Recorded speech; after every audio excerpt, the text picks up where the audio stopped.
জিহাদ ইসলামের একটা মহান ফরজ বিধান। এই জিহাদ এটাকে আমরা ভুলে গেছি। অনেক ফরজ নিয়ে আলোচনা হয়, এই ফরজ নিয়ে আলোচনা হয় না। জিহাদ মানে ঠুস ঠাস কাউকে মেরে দেওয়া নয়। জিহাদ মানে নিরীহ মানুষের উপরে বোমা হামলা করা নয়, যেটা পশ্চিমারা করছে। প্রকৃত জঙ্গিবাদের তো তারাই লিপ্ত। আপনি মুসলমান, জিহাদ শব্দ শুনলে আপনি কাচুমুচু করেন, আপনি চিন্তা করেন হ্যাঁ হ্যাঁ হুজুর কি বলে এগুলো।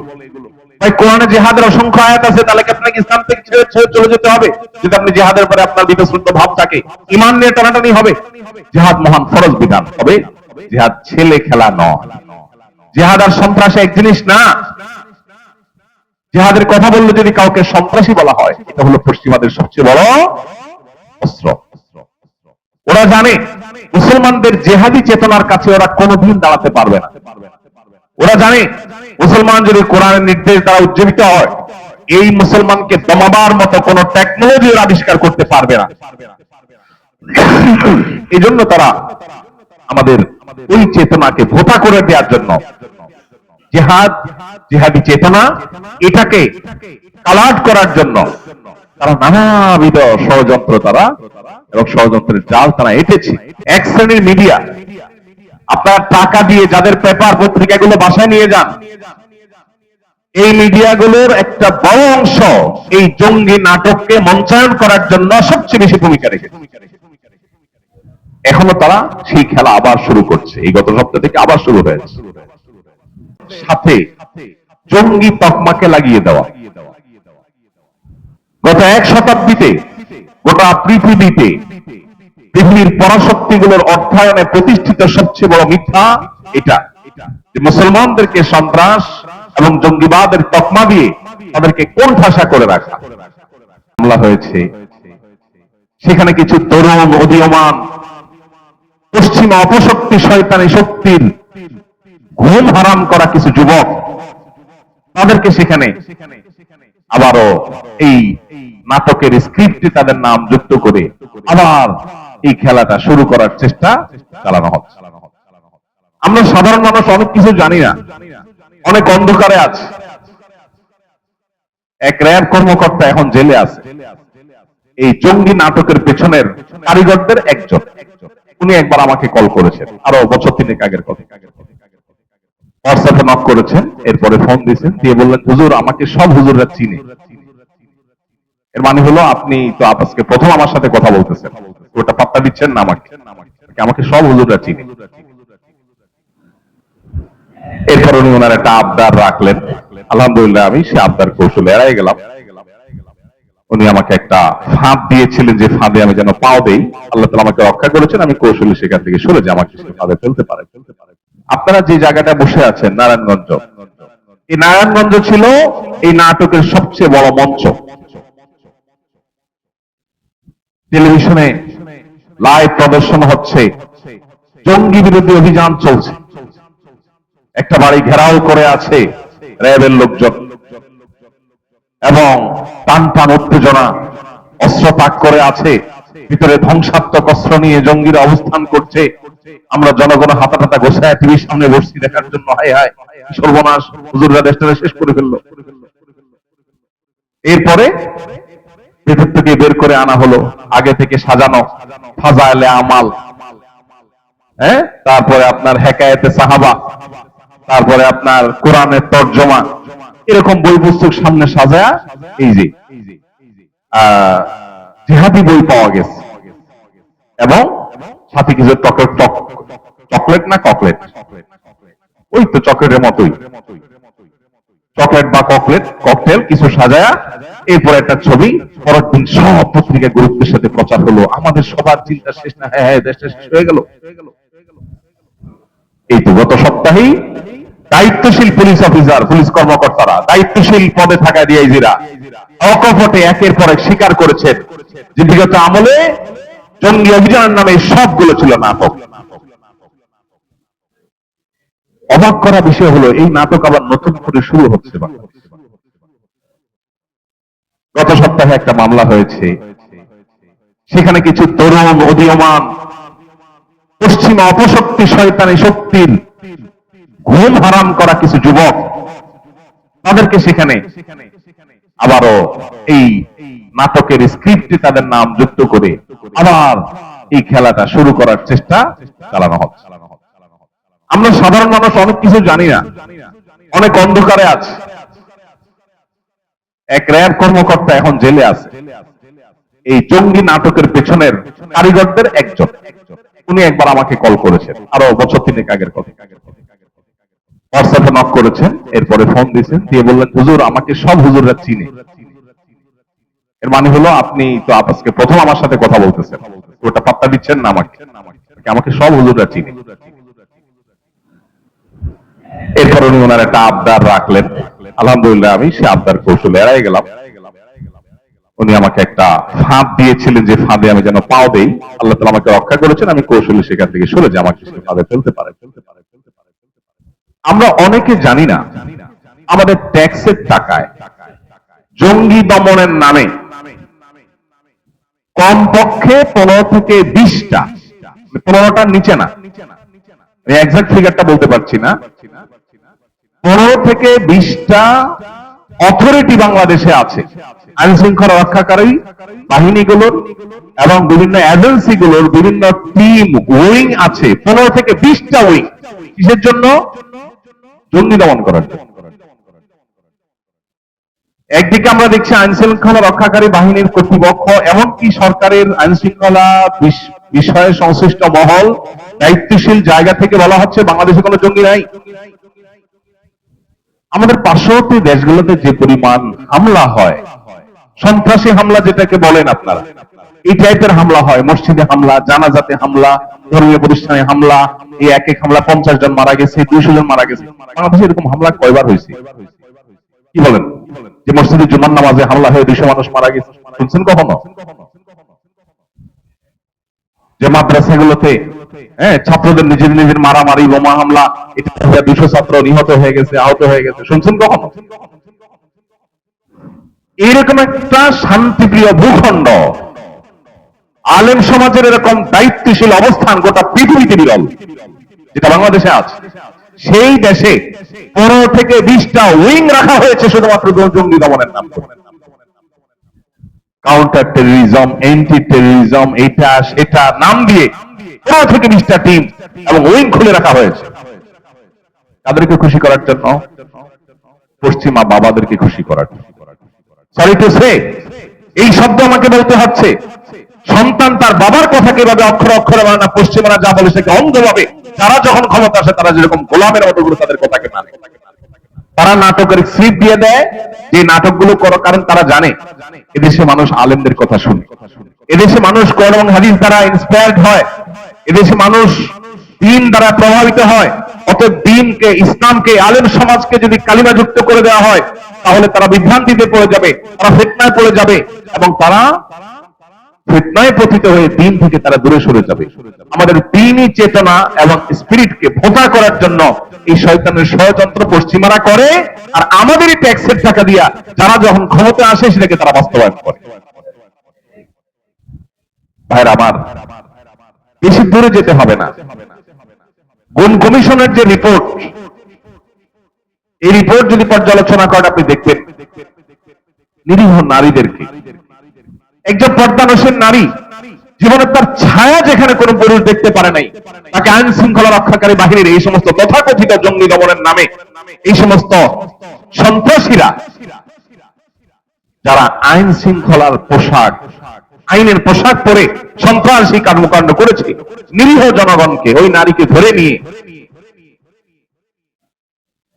বর্বরতার সর্বোচ্চ সীমা রেখা সব অতিক্রম করে গেছে। যে নারীর ছায়া কোনদিন কোনো পুরুষ দেখতে পারে না, এটা তার দিন পালনের স্বাধীনতা, সাংবিধানিক অধিকার, সেটাকে বিলঙ্ঘিত করে রিমান্ডের নামে, জিজ্ঞাসাবাদের নামে বিভৎস করে, হ্যাঁ না কোনো উপায় নাই, যে উপায় থাকে নির্যাতন করা হয়। কত যুবক হারিয়ে গেছে আর ফিরে আসে নাই। আলেম ওলামা তো বটে, স্কুল কলেজ পড়ুয়া, আপনার সাধারণ শিক্ষিত ডাক্তার, ইঞ্জিনিয়ার, তরুণ, বিশ্ববিদ্যালয় শিক্ষার্থী, কলেজ শিক্ষার্থী, দোষ কি? মুখে দাঁড়িয়ে আছে, দোষ কি? নামাজ পড়ে, ফজর নামাজ জামাতের সাথে পড়ে, দোষ কি? টাকনোর উপরে প্যান্ট পরে। এক শ্রেণীর মিডিয়া, আপনার টাকা দিয়ে যাদের পেপার পত্রিকাগুলো বাসায় নিয়ে যান, এই মিডিয়াগুলোর একটা বড় অংশ এই জঙ্গি নাটককে মঞ্চায়ন করার জন্য সবচেয়ে বেশি ভূমিকা রেখেছে। এখনো তারা সেই খেলা আবার শুরু করছে, এই গত সপ্তাহ থেকে আবার শুরু হয়েছে। আইন শৃঙ্খলা রক্ষাকারী বাহিনীর বিভিন্ন গুরুত্বপূর্ণ ব্যক্তি, সরকারের ঊর্ধ্বতন কর্তৃপক্ষ, তাদেরকে ব্যক্তিগতভাবে আমরা বিষয়টাকে নজরে আনার চেষ্টা করেছি, কিন্তু দায়িত্বশীলতার জায়গা থেকে আমি আপনাদের কাছে একটা উদাত্ত আহ্বান রাখতে চাই। সেটা হলো, অনুগ্রহ করে এই সময়টাতে, যে সময়টাতে বিশেষ করে সাদাকে কালো, কালোকে সাদা করে দেখাবার একটা প্রবণতা আছে, এই সময়টাতে আপনাদেরকে কোনো কিছু যদি এলানোর চেষ্টা করা হয়, একজন মুসলমান হিসেবে আপনার দায়িত্বশীল আচরণের জায়গা থেকে আপনি সেটা গিলবার আগে আপনাকে 10 বার ভাবতে হবে, আমি যাকে কালপ্রিট মনে করছি আসলে সে কোনো ভিকটিম কিনা, তাকে দিয়ে কোনো নাটক মঞ্চায়ন করা হচ্ছে কিনা। শুধুমাত্র জঙ্গি দমনের নামে হাজার হাজার মানুষ দেশে, শত শত মানুষ দেশে খুন, গুম, নির্যাতন, জেল জুলুমের শিকার হয়েছে। আপনি শুধুমাত্র গুম কমিশনের রিপোর্ট যদি পর্যালোচনা করেন, আপনি দেখবেন যে কিভাবে স্ক্রিপ্ট গুলো সাজানো হয়েছে। কোরআনের অনুবাদ এটা রেখে ছবি তুলে পত্রিকা ছাড়ানো হয়েছে, জঙ্গি বই পাওয়া গেছে, জেহাদি বই পাওয়া গেছে। কোরআনের অনুবাদ যদি জেহাদি বই হয় তো আমরা সবাই তো জঙ্গি। কোরআনের অনুবাদ যদি রাখলে কেউ জঙ্গি হয় তো আমরা সবাই জঙ্গি। দেখেন, আমাদের মাইন্ডসেটটা এমন ভাবে তৈরি হয়েছে, একজন মানুষকে যদি বলা হয়, রাজনৈতিক নেতাদেরকে যদি বলা হয় যে মোবাইল চুরির মামলায় একটা দলের প্রধানের বিরুদ্ধে চার্জশিট হয়েছে, তার বিরুদ্ধে মামলা হয়েছে মোবাইল চুরির বিরুদ্ধে, গরু চুরির বিরুদ্ধে, এগুলো তো বাংলাদেশে সকাল বিকাল হয়, তাই না? নতুন কিছু না, এগুলো আমাদের বিনোদনের খোরাক, আমরা মজা পাই এগুলো দিয়ে। আমরা জানি যারা যখন ক্ষমতা থাকে, বিরোধী দলের যারা থাকে, তাদের নামে সমস্ত হামলা, মামলা, মিথ্যা বিভিন্ন অজুহাত দেয়। জঙ্গি ইস্যুটা তো এরকম না, এটা সিরিয়াস ইস্যু। কারণ নাম দিয়ে, ছবি দিয়ে যখন আপনি জঙ্গি হিসাবে তাকে পত্রপত্রিকায় রিপোর্ট করছেন, কোন আপনার আইন শৃঙ্খলা রক্ষাকারী বাহিনীর কোন মিডিয়া উইং যখন তাকে কালপ্রিট হিসেবে দেখিয়েছে, তখন সমাজের মানুষের কাছে তার রক্ত হালাল হয়ে গেছে। সবাই মনে করে আরে জঙ্গি, ডেঞ্জারাস ব্যাপার স্যাপার, তো তাহলে তো এর গুম করা, এর খুন করা, এর নির্যাতন করা, রিমান্ডের নামে জুলুম করা, সবকিছু বৈধ হয়ে যায়, হালাল হয়ে যায়। বহু নিরীহ মানুষ এখনো জেলখানায় ফাঁসির আদেশ নিয়ে, বহু নিরীহ মানুষ জেলখানায় এখনো জেল জুলুম সহ্য করছে, বছরকে বছর জেলে পড়ে পড়ছে। কেন? তাদের নামে রায় হয়ে গেছে, তারা অপরাধী, দোষ স্বীকার করছে কিভাবে? এই পদ্ধতি আমাদের কারোর কাছে অজানা না। দোষ স্বীকার করবে না, তার স্ত্রীকে ধরে নিয়ে আসছে, মা বোনকে ধরে নিয়ে আসছে, তাদেরকে নির্যাতন করা হচ্ছে, তখন সে তার নিজের জীবন রক্ষা করবার জন্য এই বানোয়াট স্বীকারোক্তি দিয়ে মা বোনকে রক্ষা করবার চেষ্টা করেছে। ওই মিথ্যা স্বীকারোক্তির উপরে ভিত্তি করে রায় হয়ে গেছে এবং ফাঁসির জন্য অপেক্ষমান আছে, জেল জুলুম চলছে। যে ভূখণ্ডে এই ধরনের জুলুম চলতে থাকে, আর আমরা সাধারণ মানুষ, আমরা অনেকেই দায়িত্ব জ্ঞানহীন হয়ে আমরা এই সমস্ত প্রপাগান্ডাকে বিশ্বাস করি। যখন এই জঙ্গি জিকির তুলেছে, তখন অনেক সাধারণ মানুষ আলেম ওলামাদেরকে দেখলেই সন্দেহ করে, ঠিক না? ঠিক। এই দেশে চাঁদাবাজি নিয়ন্ত্রণ করার জন্য কয়টা উইং খোলা হয়েছে, যে দেশে সব চাঁদাবাজিগুলো নিয়ন্ত্রণ করা হবে। কেউ ঘর বাড়ি করতে গেলে চাঁদা যেন কেউ দিতে না পারে, একজন রিক্সা চালক রিক্সা যদি চালাতে গিয়ে, একজন সিএনজি চালক সিএনজি স্ট্যান্ডে যেন তাকে চাঁদা দিয়ে চালাতে না হয়। এই চাঁদাবাজি বন্ধের জন্য আইন শৃঙ্খলা রক্ষাকারী বাহিনী কয়টা উইং খুলেছে, এটা আমাদের জানতে ইচ্ছা করে। জঙ্গিবাদ, তথাকথিত জঙ্গিবাদের নামে এই নাটকের স্ক্রিপ্ট বাস্তবায়ন করবার জন্য যদি 15-20টা উইং খুলে থাকে, ডিপার্টমেন্ট খুলে থাকে, প্রত্যেকটা আইন শৃঙ্খলা রক্ষাকারী বাহিনী আলাদা আলাদা ডিপার্টমেন্ট খুলে থাকে, তাহলে এই দেশের সন্ত্রাস, তারপর যা চাঁদাবাজ, এদেরকে নিয়ন্ত্রণ করবার জন্য কয়টা উইং খোলা হয়েছে? ভাইরা আমার, সময় এসেছে আমাদের সচেতন হওয়ার, সতর্ক হওয়ার। এই নাটক যেন নতুন করে আর কেউ মঞ্চায়ন করতে না পারে। ভাইরা আমার, জিহাদ ইসলামের একটা মহান ফরজ বিধান। জিহাদ ইসলামের একটা মহান ফরজ বিধান। এই জিহাদ, এটাকে আমরা ভুলে গেছি। অনেক ফরজ নিয়ে আলোচনা হয়, এই ফরজ নিয়ে আলোচনা হয় না। জিহাদ মানে ঠুস ঠাস কাউকে মেরে দেওয়া নয়। জিহাদ মানে নিরীহ মানুষের উপরে বোমা হামলা করা নয়, যেটা পশ্চিমারা করছে। প্রকৃত জঙ্গিবাদের তো তারাই লিপ্ত। আপনি মুসলমান, জিহাদ শব্দ শুনলে আপনি কাচুমুচু করেন, আপনি চিন্তা করেন হ্যাঁ হ্যাঁ হুজুর কি বলে এগুলো। ভাই কোরআনে জিহাদের অসংখ্য আয়াত আছে, তাহলে কি আপনাকে ইসলাম থেকে ছেড়ে ছেড়ে চলে যেতে হবে? যদি আপনি জিহাদের পরে আপনার বিতশ্রুত ভাব থাকে, ঈমান নিয়ে টানাটানি হবে। জিহাদ মহান ফরজ বিধান, তবে জিহাদ ছেলে খেলা নয়। জিহাদ আর সন্ত্রাসী এক জিনিস না। জিহাদের কথা বললে যদি কাউকে সন্ত্রাসী বলা হয়, এটা হলো পশ্চিমাদের সবচেয়ে বড় অস্ত্র। ওরা জানে মুসলমানদের জেহাদি চেতনার কাছে ওরা কোনোদিন দাঁড়াতে পারবে না। ওরা জানে মুসলমান যদি কোরআনের নির্দেশ দ্বারা উজ্জীবিত হয়, এই মুসলমানকে দমাবার মতো কোন টেকনোলজি আবিষ্কার করতে পারবে না। এই জন্য তারা আমাদের ওই চেতনাকে ভোতা করে দেওয়ার জন্য জিহাদ, জিহাদি চেতনা, এটাকে কালাট করার জন্য তারা নানাবিধ ষড়যন্ত্র এবং ষড়যন্ত্রের জাল তারা এঁটেছে। তারা বহু সন্ত্রাসী গোষ্ঠী তৈরি করেছে। তাদের কর্মকাণ্ড এটাকে ইসলামের কর্মকাণ্ড হিসেবে দেখিয়ে মুসলমানদেরকে বিভ্রান্তের মধ্যে ফেলে দিচ্ছে। হ্যাঁ হ্যাঁ ইসলামের নামে কি হচ্ছে এসব। মনে রাখবেন, ন্যূনতম কোরআন হাদিসের ধারণা যদি কারোর মধ্যে থাকে, প্রাথমিক লেয়ারের যদি মুসলমানও কেউ হয়, সে কোনদিন সন্ত্রাসী হতে পারে না, অসম্ভব। ইসলামের নামে যদি কোনো শয়তানি কাজ হয়ে থাকে, তাহলে নিশ্চিত বুঝে নেবেন এখানে ইহুদিদের কোনো ষড়যন্ত্র আছে। ওরাই এই নাটককে মঞ্চায়ন করছে আমাদেরকে বিভ্রান্তিতে ফেলার জন্য। ওই যে বলছি আমাদের আগে ফিতনা পতিত হবে, সেই ফিতনাগুলোর মধ্যে থেকে একটা। আমরা এখানে যারা আছি, বিগত আমলে যখন জঙ্গি নাটক মঞ্চায়ন করা হয়েছে, কয়জন বুকে হাত দিয়ে বলতে পারবেন আমি 100% বুঝতে পেরেছি এটা নাটক, এই মানুষগুলো ভিকটিম, এদেরকে দোষী সাব্যস্ত করা হচ্ছে, এদের কোনো দোষ নাই? কয়জন মানুষ বলতে পারবেন? কারণ বেশিরভাগ মানুষ নিজেরাই ধোঁয়াশার মধ্যে পড়ে গেছেন, চিন্তার মধ্যে পড়ে গেছেন। হায় হায় হলোটা কি? স্কুল কলেজের ছেলে ফেলে নষ্ট হয়ে যাচ্ছে, আর ধার্মিক ছেলে ফেলে মানেই হলো যে মনে হয় বোমা নিয়ে ঘুরে। ভাইরা আমার, এই দেশে রাজনীতির নামে শিক্ষা প্রতিষ্ঠানগুলোর ক্যাম্পাসে অস্ত্রের মহড়া, এটা সকাল বিকালের নিত্য নৈমিত্তিক চিত্র, তাই না?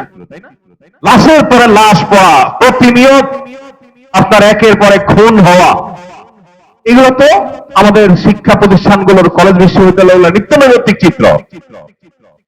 এগুলো যারা করে আপনি শুনবেন না তাদেরকে কখনো জঙ্গি হিসাবে কেউ তকমা দেয়, শুনেছেন কখনো?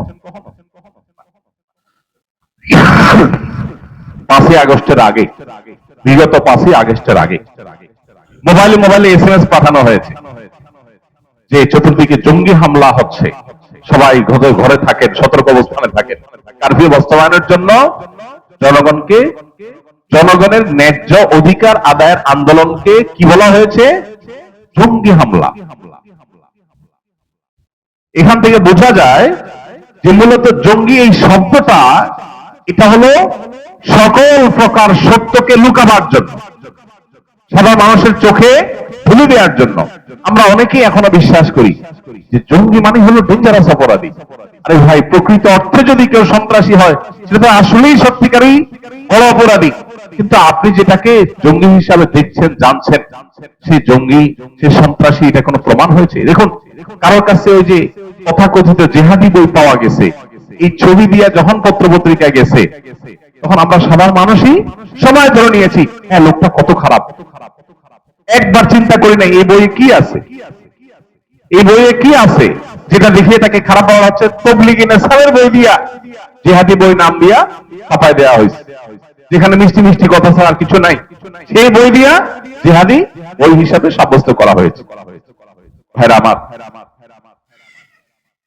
এই যে 15 থেকে 20টা ডিপার্টমেন্ট, হাজার হাজার ফোর্স, শত শত ফোর্স এখানে কাজ করছে, পশ্চিমারা সেখানে কোটি কোটি টাকার ফান্ডিং করে, তহবিল দেয়।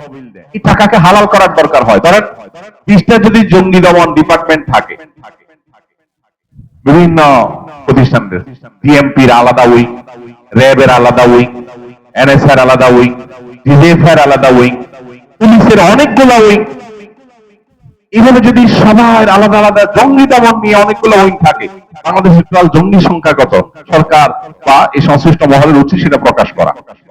দাবি করার সময় বলে না বাংলাদেশে কোনো জঙ্গি নাই, জঙ্গিবাদ নাই, কিন্তু উইং খুলে রাখছেন আপনি 15 থেকে 20টা। জনগণের ট্যাক্সের টাকায় অপচয় কেন? এদেশে কি আইন শৃঙ্খলা রক্ষাকারী বাহিনীর আর কাজ নাই? শুধু জঙ্গি দমনের জন্য এতগুলো উইং খুলে বসছেন। এই উইংগুলো চলে কোত্থেকে?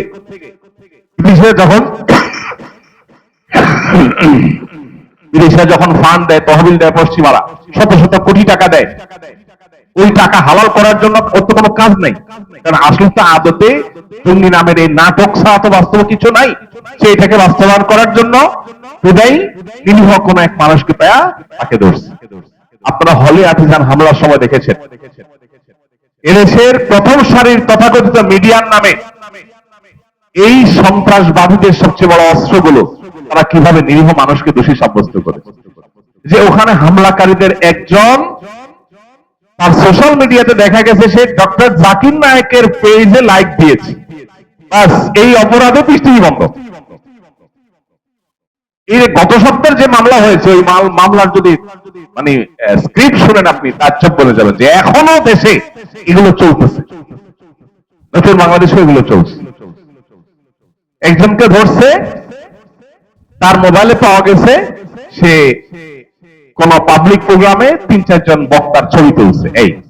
এই বক্তার ছবি তুলছে, তাহলে এবার বক্তাদেরকে নামে মামলা আসামি দিয়ে দিতে হবে। এখন আমি এখানে বক্তব্য দিচ্ছি, কত মানুষ ছবি তুলতেছে। এখন আপনি কোন একটা আসলে আপনি দোষী কিনা সেটা তো আল্লাহ ভালো জানে, বললাম তর্কের খাতিরে যে আপনি দোষী, আপনার ধরলো। এখন আপনার মোবাইলে পাওয়া গেছে যে আপনি আহমদুল্লাহ ছবি তুলছেন, তাহলে এই বেটারাও মামলার নামে দিয়ে। আইন শৃঙ্খলা রক্ষাকারী বাহিনীর ভাইয়েরা তারা হাসির পাত্র হওয়া থেকে তারা সিরিয়াস কবে হবেন আমি জানি না। তাদের মধ্যে ন্যূনতম, বিশেষ করে যারা এই কর্মকাণ্ডগুলো করে তাদের মধ্যে ন্যূনতম লজ্জা, শরম, দায়িত্বশীলতার কোন জায়গা তাদের আছে কিনা আমি জানি না। আপনারা দেখেছেন আরেকজন বক্তাকে গত আমলে গ্রেফতার করে সম্ভবত 2-2.5 বছর জেলে রাখা হয়েছে। কি অপরাধ? যে একটা ছেলে উত্তরবঙ্গ না কোন জায়গা থেকে ধান কাটার কাইচি নিয়ে ঢাকায় আসছে সংসদ ভবন ভাঙবে সেজন্য। ধান কাটার কাইচি নিয়ে আসছে সংসদ ভবন ভাঙবে সেজন্য, এবং আর মোবাইলে পাওয়া গেছে ওই বক্তার ছবি। তাহলে বক্তারা বের হবে। মগের মল্লুকের গল্প আমরা অনেক শুনেছি, কিন্তু মগের মল্লুকের বাস্তব রূপ আমরা দেখি নাই। দুর্ভাগ্য আমাদের, আমরা এখন সেটা দেখছি। ভাইরা আমার, এই কথাগুলো আপনাদের সাথে বলার উদ্দেশ্য হলো আপনি আমি যদি সচেতন না হই তাহলে এইভাবে একের পর এক নাটক করে করে দেশটাকে গোল্লায় নিয়ে যাওয়া হবে। আমাদের লজ্জা হয়, আমাদের পরে স্বাধীনতা অর্জন করে যে সমস্ত দেশগুলো এখন এমন উচ্চতায় চলে গেছে, ওইসব দেশগুলোতে গেলে নিজের দেশের দিকে তাকালে অসহায় মনে হয় যে আমরা কোথায় দাঁড়িয়ে আছি, ওরা কোথায় চলে গেছে। আর আমাদের জনগণের ট্যাক্সের টাকা দিয়ে দেশে উন্নয়ন না করে এই সমস্ত নাটক করা হয় বসে বসে। একজন অফিসার তার একটা প্রমোশন দরকার, সে একটু উপরের চেয়ারে যাবে, এটার জন্য তার 2জন দাঁড়িয়ালা কলেজের ছাত্র, ইউনিভার্সিটির ছাত্র, মাদ্রাসার হুজুর পদ থেকে ধরে তার কাছে ওই যে জিহাদি বই পাওয়ার নাটক মঞ্চায়ন করে সে একটা অভিযান চালায়া সে লাইম লাইটে আসে। তখন উদ্বোধন কর্তৃপক্ষ দেখে হ্যাঁ এ তো খুব সিরিয়াস জঙ্গি দমনে, তাহলে একটা প্রমোশন দেয়া। ওর একটা প্রমোশনের জন্য একটা পরিবারকে সারা জীবনের জন্য ভিকটিম বানিয়ে গোটা সমাজের কাছে কালপিট বানিয়ে দেওয়া হয়েছে। অসংখ্য কলেজ ইউনিভার্সিটির ছেলেপেলেরা শুধু সৎ পথে আসার কারণে, শুধু দিনে পথে আসার কারণে তাদেরকে জঙ্গি তকমা দিয়ে বছরের পর বছর তাদেরকে গুম করে রাখা হয়েছে, জেলে পুরে রাখা হয়েছে। একটি দুটি নয়, শত শত ঘটনা ঘটেছে। আমরা কজন মানুষ তখন বলেছি এসব মিথ্যাচারের বিরুদ্ধে আমরা দাঁড়াই, এই সমস্ত শয়তানের ষড়যন্ত্রের বিরুদ্ধে আমরা কথা বলি, এবং আমরা অনেকে নিজেরা বিভ্রান্ত হয়ে গেছি, মনে করেছি হ্যাঁ বোধহয় ছেলেরা আসলেই সন্ত্রাসী। ভাইরা আমার, যখন ওরা ঘোষণা দেয়, ব্রিটেনের টনি ব্লেয়ার যখন ঘোষণা দেয় এটা আমাদের ধর্মযুদ্ধ, ক্রুসেড, খ্রিস্টান ধর্মযুদ্ধ, এটা যখন তারা ঘোষণা দেয় তখন আপনার বিবেকে মনে হয় না এটা সন্ত্রাসী কোনো বিষয়? এটা মুসলমান যখন জেহাদের কথা বলে তখন আপনার কেন সেটাকে সন্ত্রাসী মনে হয়? মুসলমানের জিহাদকে আপনার কাছে সন্ত্রাসী হিসাবে, সন্ত্রাসী কর্মকাণ্ড হিসাবে তারা দেখাচ্ছে। তারা যখন ক্রুসেড ঘোষণা করে তখন আপনার কাছে একটিবারের জন্য প্রশ্নটা উঠে না, এটা কি? ভাইরা আমার, আমরা আমরা যদি সতর্ক না হই, কেন আজ সমাজের এই দুর্দশা, কেন আজ আমাদের দুরবস্থা? আজকে তরুণরা ভালো পথে আসতে পারছে না। তারা ভালো পথে আসলে তাদেরকে আপনি ব্লেম দিচ্ছেন। এদেশের প্রথম সারির একটা পত্রিকা, ঘরে ঘরে যে পত্রিকা আপনি টাকা দিয়ে কিনেন, সেই পত্রিকা রাজাকার এবং জঙ্গির আলামত লিখেছে 10-15টা, এবং রীতিমতো পত্রিকা ছেপেছে তারা, এবং সেখানে দিয়েছে যদি কোন যুবক বয়সে কেউ নামাজ পড়ে, মিউজিক শুনতে অস্বস্তি বোধ করে, টাকনোর নিচে প্যান্ট পরে না, টাকনোর উপরে পরে, হ্যাঁ, তারপরে যা সে ফজর নামাজ জামাতের সাথে পড়ে, এই টাইপের ধর্মীয় কর্মকাণ্ড করে, একটা আপাদমস্তক ফেরেশতা যুবক যাকে বলা যায়, এরকম একটা ফেরেশতা যুবক হলে মনে করতে হবে সে জঙ্গিবাদের দিকে বোধহয় ঢুকছে। এগুলো আপনার সন্তান জঙ্গি হয়ে যাচ্ছে কিনা আপনি কিভাবে বুঝবেন? এগুলো দেখে আপনি বুঝবেন যে সন্তান জঙ্গিবাদের দিকে চলে গেছে। বহু বাপ মা এই সমস্ত মিথ্যা অপপ্রচারে বিভ্রান্ত হয়ে নিজের সন্তান দাড়ি রাখলে নিজে হাতে শেভ করার জন্য সন্তানকে বাধ্য করেছে বহু বাবা। আছে না সমাজে? যে বাবা তুই নিজেও ভালো থাক, আমাদেরও বাঁচতে দে, এগুলো করিস না, ঝামেলা হবে। আমরা কোন দেশে ছিলাম? আয়নাগরে কোন ইসলাম বিরোধীরা ছিল না, আয়নাগরের সমস্ত বাসিন্দারা ইসলামিস্টরা ছিল। কিন্তু আমরা কজন মানুষ এই অন্যায়ের বিরুদ্ধে কথা বলেছি? এখন আবার নতুন করে পুলিশের মধ্যে থাকা সেই দুষ্ট চক্রগুলো তারা আবার এই জঙ্গি নাটককে নতুন করে মঞ্চায়ন করা শুরু করেছে। আপনি দেখবেন কাউকে যখন মনে হবে থ্রেট, তাকে জঙ্গি নাটক দিয়ে দমন করা হবে। কত হাস্যকর হাস্যকর স্ক্রিপ্ট তারা তৈরি করে, যে উত্তরবঙ্গ থেকে ধান কাটার কাঁচি নিয়ে আসছে যুবক, সংসদ ভবন ভেঙে ফেলবে এটা দিয়ে, তাকে ধরছে, তার মোবাইলে পাওয়া গেছে একজন বক্তার ছবি, অতএব ওই বক্তা জেলে 2 বছর। হলি আর্টিজান হামলায় কোন এক যুবক, তার ফেসবুকে দেখা গেছে যে সে জাকির নায়কের পেজে লাইক দিয়ে রাখছে, জাকির নায়কের পেজে লাইক দিয়ে রাখছে, তাহলে জাকির নায়কের পিস টিভির এখানে দায় আছে, তাহলে পিস টিভি বন্ধ। এই ধরনের হাস্যকর বিষয়গুলোর বিরুদ্ধে আমাদের বিষয়ক মানুষের বিবেক একটি বারের জন্য প্রশ্ন তোলে নাই। ভাইরা আমার, যেই ভূখণ্ডে জুলুম এরকম ডাল ভাত হয়ে যাবে, যে ভূখণ্ডে জুলুম এরকম সকাল বিকালের কমন বিষয়ে পরিণত হবে, সেই ভূখণ্ডে আল্লাহর বরকত কখনো আশা করা যায়।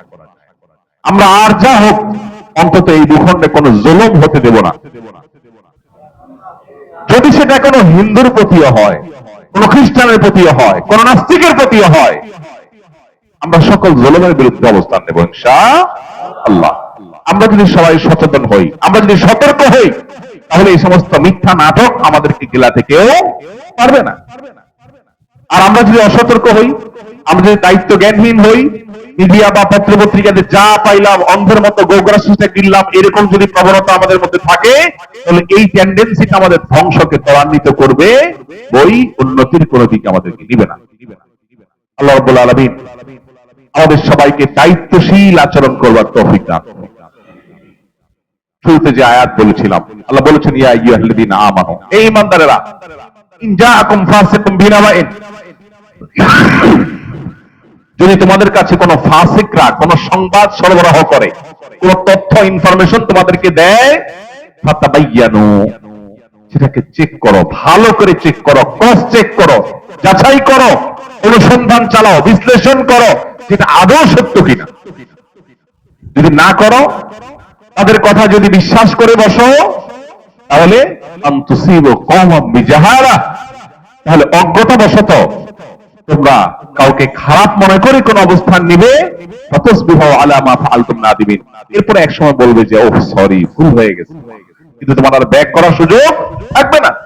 আল্লাহ আয়াতে বলেছেন ওয়ালা তাকফু মা লাইসা লাকা বিহি ইলম, যে বিষয়ে তোমার সুদৃঢ় জ্ঞান নাই, প্রমাণ নির্ভর তথ্য ইনফরমেশন তোমার কাছে নেই, তুমি নিশ্চিত নও, সে বিষয়ে কোনো অবস্থান গ্রহণ করতে পারবে না। একজন মানুষের বিরুদ্ধে অভিযোগ উঠেছে, আর আমি অমনি তারে খারাপ মনে করে বলা শুরু করে দিলাম, প্রচার শুরু করে দিলাম, বিশেষ করে এই যে জঙ্গিবাদের ইস্যুগুলো। পশ্চিমারা এই ন্যারেটিভকে এমন শক্তিশালী ভাবে প্রতিষ্ঠিত করেছে দেখুন, যে এই সমাজে ঘুষ, চাঁদাবাজি, সন্ত্রাস, এই জিনিসগুলো নিত্য নৈমিত্তিক ব্যাপার। এই জিনিসগুলোর কারণে গোটা দেশ আজ পিছিয়ে আছে, আমরা ভয়ঙ্কর একটা জায়গায় অবস্থান করছি। অথচ এইগুলোর ব্যাপারে আমাদের মনের মধ্যে এতটা ক্ষোভ, এতটা ঘৃণা নেই, যতটা ক্ষোভ, যতটা ঘৃণা আছে কোন বিষয়ে? তথাকথিত জঙ্গিবাদের বিষয়।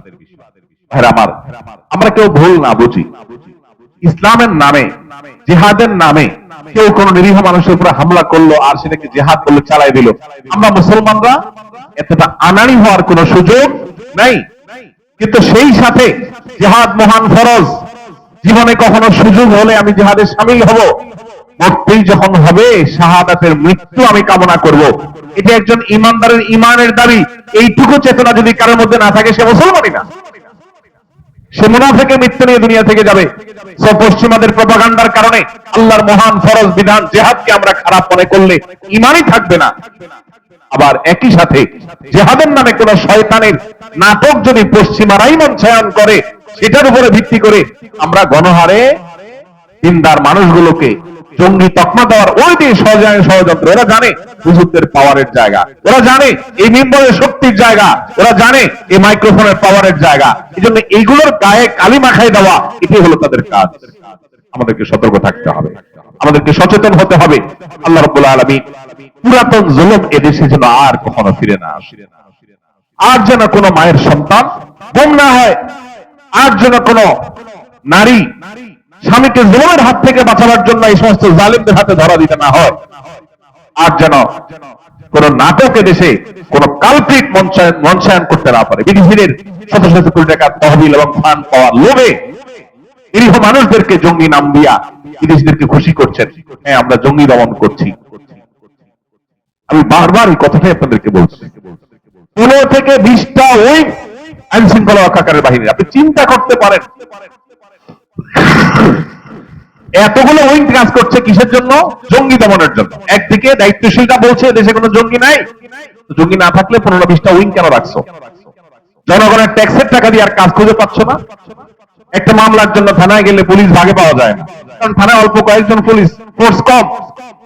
সেখানে তুমি জঙ্গি দমনের নামে এতগুলো উইং খুলে এতগুলো ফোর্স সেখানে দিয়ে রাখছো, এত কোটি কোটি টাকা সেখানে বাজেট দিচ্ছ, কাদেরকে খুশি করবার জন্য? আল্লাহ তাআলা আমাদেরকে সেই রকম দায়িত্বশীল মানুষদের শাসন দেখ, যারা এদেশের মানুষের হয়ে কাজ করবে, বিদেশিদের আঙ্গুল হেলানোতে যারা কাজ করবে না, বিদেশিদের এজেন্ডা বাস্তবায়ন যারা করবে না। দুঃখ আমাদের, ক্ষোভ আমাদের যে আমরা অনবরত দেখি যে চেয়ারে বসেই বিদেশিদের এজেন্ডা বাস্তবায়ন করার জন্য নেমে পড়ে। আপনারা দেখেছেন গত সপ্তাহের ঘটনা, সম্ভবত যে সমাজ কল্যাণ মন্ত্রণালয়ের উপদেষ্টা কয়েক কোটি টাকা বরাদ্দ দিয়েছে, আপনার আমার ট্যাক্সের টাকা। কাদেরকে দিয়েছে? পতিতাদেরকে দিয়েছে। পতিতাদেরকে কেন দিয়েছে? পতিতাদেরকে যদি পুনর্বাসনের জন্য দিত তো আমরা বলতাম আরো চাঁদা নেন, 100 টাকা করে আমরা সবাই দেই, এদেরকে পুনর্বাসন করে দেন। কি বলেন? কারো দ্বিমত ছিল দেশে যে পতিতাদেরকে একটা সুন্দর ঘর বাড়ি করে দেন, থাকার খাওয়ার ব্যবস্থা করে দেন, চাকরি ব্যবস্থা করে দেন, ব্যবসা ব্যবস্থা করে দেন, তাদেরকে এই কাজ থেকে সরাই আনেন। এইটার জন্য যদি আরো টাকা নেয় তো জনগণ দিতে সেজন্য প্রস্তুত, কিন্তু না, উপদেষ্টা সেই কাজ করেন নাই। কি করেছেন? পরিষ্কার ভাবে আপনি যদি তখনকার সংবাদগুলোকে পর্যালোচনা করে দেখবেন, তাদের এই কাজের স্বীকৃতি দেওয়ার জন্য, মর্যাদা দেওয়ার জন্য, মানে যা করছো ক্যারি অন, এটা চালায় যাও, এটার জন্য জনপ্রতি 10,000 না 20,000 টাকা করে তাদেরকে প্রণোদনার মতো দিচ্ছে যে কাজ চালায় যাও। তো চেয়ারে বসার পর বিদেশিদের খুশি করার জন্য আমাদের ট্যাক্সের টাকা দিয়ে নাটক করার এই প্রচেষ্টাগুলো চিরতরে এই দেশ থেকে বন্ধ হয়ে যাক, আমরা যেন আর বলি পাঠক হতে না হয়। আল্লাহ রাব্বুল আলামিন এই যে আমরা পিছিয়ে আছি, যারা একটু বিদেশে যান, 2-5টা দেশ ট্রাভেল করলেই তারা দিনের আলো মতো বুঝতে পারেন যে আমরা কোথায় আছি। আমাদেরকে মিথ্যা উন্নয়নের ফিরিস্তি দেখিয়ে আমাদেরকে বেকুব বানায় রাখা হয়েছে। পৃথিবীর অন্যান্য দেশগুলো কোথায় চলে গেছে আর আমরা কোথায় দাঁড়িয়ে আছি? এখনো গোটা দেশটা নর্দমার মতো বানিয়ে রাখছে এই সমস্ত দুর্নীতিবাজেরা, এই সমস্ত বিদেশি ক্রীড়ানকেরা ইন্ডিভিজুয়াল খুশি করার জন্য। এদের একজনেরও দেশে থাকার কোন নিয়ত, মৌরদ, ইচ্ছা, শখ কিছু নেই। এদের সবাই ওই বেগম পাড়ায় বাড়ি আছে, দুবাইতে বাড়ি আছে। আমরা জনগণ, আমরা বলি পাঠা। ওরা আমাদের দেশপ্রেম শিখায়। হুজুরদের দেশপ্রেম নাই, বেটারা জঙ্গি। আমি অনেক দেশপ্রেমী, আমি দেশ থেকে টাকা পয়সা নিয়ে বেগম পাড়া বাড়ি করছি, যেখান থেকে লুটপাট করে শেষ হয়ে জনগণের ফালাই দিয়ে আবার আমি চলে যাবো আমার জায়গা মতো। আল্লাহ আমাদের চোখগুলো যেন খুলে যায় সেই তৌফিক দান করুন। আমরা যেন প্রকৃত বন্ধু এবং শত্রু চিনতে পারি। সরকারের ঊর্ধ্বতন নীতি নির্ধারণী পর্যায়ের একটা বৈঠকে অনেক আগে একবার আমরা কয়েকজন একটা বিষয় নিয়ে বসছিলাম। প্রসঙ্গত বলছিলাম, আমরা বলছিলাম তাদেরকে, দেখেন এক দল লুটপাট করার পর ওদেরকে পার্শ্ববর্তী দেশ জায়গা দিবে, আপনি আবার আকাম করার পর আপনাকে হয়তো আমেরিকা জায়গা দিবে। আমাদেরকে মানে হুজুরদেরকে এই পৃথিবীতে কোন দেশ জায়গা দিবে না, খোদ সৌদি আরবে দিবে না। অতএব এই মাটিতেই আমাদের থাকতে হবে, মাইন্ড ইট, এটা মাথায় রাখেন। আমাকে লড়াই করে এই মাটিতেই টিকতে হবে। আপনি সুযোগ পাইলে চলে যাবেন ওদিকে, কিন্তু আমি যাব না, আমার যাওয়ার জায়গাই নাই, আমাকে কেউ নিবে না। সো আমাকে লড়াই করে টিকতে হবে। আলেম ওলামাদেরকে দেশপ্রেম শিখাতে আসবেন না, আলেম ওলামাদেরকে দেশের প্রতি ভালোবাসা শিখাতে আসবেন না। আপনাদের সবার বেগম পাড়া বাড়ি আছে, আমরা জানি। আমাদের জীবনও এখানে, মরণও এখানে। আল্লাহ রাব্বুল আলামিন এইসব শয়তানি বিষয়গুলোর ব্যাপারে আমাদেরকে সচেতন হওয়ার তৌফিক দান করুন, দায়িত্বশীল হওয়ার তৌফিক দান করুন, এবং সকল শয়তানি ষড়যন্ত্র থেকে আল্লাহ তাআলা আমাদের প্রিয় মাতৃভূমিটাকে হেফাজত করুন। আপনারা জানেন ভৌগোলিক ভাবে এত গুরুত্বপূর্ণ একটা অবস্থান আমাদের, পৃথিবীর বড় বড় পরাশক্তিগুলোর বাংলাদেশে মাটিটা দরকার। ডাইরেক্ট আর মাটি দখল করার সিস্টেম নেই, দালালদের মাধ্যমে তারা এখানে ঢুকে। আপনারা দেখবেন আমাদের সংবিধান কি হবে, আইন কি হবে, এসব বিষয়গুলো যারা নীতি নির্ধারকের ভূমিকায় অবতীর্ণ হয়, এই মানুষগুলোর সাথে দেশের মাটি, শেকড়, গণমানুষের কোনো সম্পর্ক নাই। এরাই সকাল বিকাল দেখবেন টিভিতে, টকশোতে, বিভিন্ন সেমিনারে, সিম্পোজিয়ামে, গোলটেবিল বৈঠকে তারা ঠিক করে দেয়, বলে দেয় এই দেশ কিভাবে চলবে, দেশে আইন কিভাবে হবে। এগুলো সবগুলো হলো ওই যে বিদেশি, তাদের এই ভূখণ্ডটা দরকার, তাদের দালাল। তাদের কি দালাল? এই দালাল কারা আর প্রকৃত দেশপ্রেমিক কারা, এই জিনিসটা আমাদেরকে পার্থক্য করতে জানতে হবে। আল্লাহ আমাদের সেই তৌফিক দান করুন। জাযাকুমুল্লাহ খাইর ওয়া আখিরু দাওয়ানা আলহামদুলিল্লাহ।